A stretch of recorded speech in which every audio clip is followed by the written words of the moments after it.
ஒவ்வொரு திருக்குறளையும் அதன் பொருளையும் கூறுவதுடன் அந்த திருக்குறளின் பொருளோடு தொடர்புடைய ஒரு இனிய தமிழ் திரைப்பட பாடல் வரிகளோடு அந்த திருக்குறளின் பொருளை இணைத்து விளக்கங்கள் கூறி அத்திருக்குறளின் பொருளை மேலும் விளங்கச் செய்து அந்த திருக்குறளின் சீரிய கருத்தினை இந்த பிரபஞ்சம் முழுவதிலும் உள்ள மக்களினுடைய நிகழ்கால வாழ்வியல் முறைகளோடு இணைக்கின்ற ஒரு முயற்சி தான் இந்த கருத்தாக்கத்தினுடைய நோக்கம்.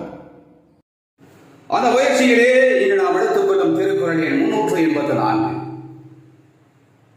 பொருட்பாடிலே அரசியலிலே இறைமாட்சி என்கின்ற அதிகாரத்திலே அமையப்பெற்றுள்ள அந்த திருக்குறள் அறநெடுக்கா நல்லவை நீக்கி மரநெடுக்கா மானம் உடையது அரசு. அறநெடுக்கா நல்லவை நீக்கி மரநெடுக்கா மானம் உடையது அரசு. அதாவது அறநெறிகளுக்கு இழுக்கான அறம் அல்லாத செயல்களை நீக்கி வீரத்திற்கு இழுக்கு இல்லாத மானத்துடன் செயலாற்றுகின்ற அரசே சிறந்ததொரு அரசு ஆகும் என்பது இந்த திருக்குறளின் அருமையான கருத்தாகும். இந்த திருக்குறளின் இத்தகைய மாண்புமிக்க கருத்தோடு தொடர்புடைய இனியதொரு தமிழ் திரைப்பட பாடல் வரிகளை நாம் தேடுகிற பொழுது கவிஞர் கண்ணதாசன் இயற்றி வழங்கியிருக்கிற ஒரு அற்புதமான பாடல் வரிகள் நம் நினைவுக்கு வருகிறது.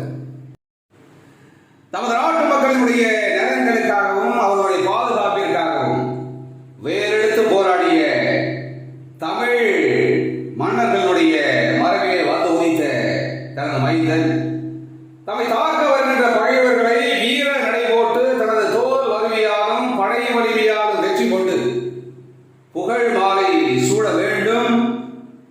நாட்டு மக்கள் அனைவரும் அவனை போற்ற வேண்டும். இந்த நாடே அவனை வாழ்த்த வேண்டும். மானத்துடன் வாழ்வதுதான் சுயமரியாதை என்பதை அவன் உணர வேண்டும். நல்ல மனமுடையவர்கள் அவனை வாழ்த்துவதுதான் அவனுக்கு கிடைக்கின்ற தனி மரியாதை, தனி புகழ் என்பதை அவன் உணர்ந்து அவன் வாழ்விலே செயல்பட வேண்டும் என்று தனக்கு பிறந்திருக்கிற மகன் எப்படி வாழ வேண்டும், எப்படி புகழுடன் சிறக்க வேண்டும் என்று ஒரு சிறப்புமிக்க தந்தை தனது மகனை போற்றி அவனை வாழ்த்தி பாடுவதாக அமைக்கப்பட்ட அந்த பாடல் வரிகள் இடம்பெற்ற திரைப்படம் 1964 வெளிவந்த வேட்டைக்காரன்.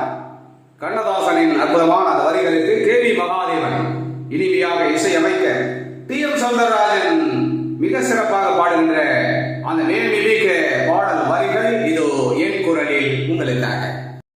வேலெடுக்கும் மரபிலே வீரம் செறிந்த மண்ணிலே, வேலெடுக்கும் மரபிலே வீரம் செறிந்த மண்ணிலே, பால் குடிக்க வந்தவனே நடை காட்டு, பால் குடிக்க வந்தவனே நடை காட்டு, வரும் பகைவர்களை வென்றுவிடும் படையை காட்டு.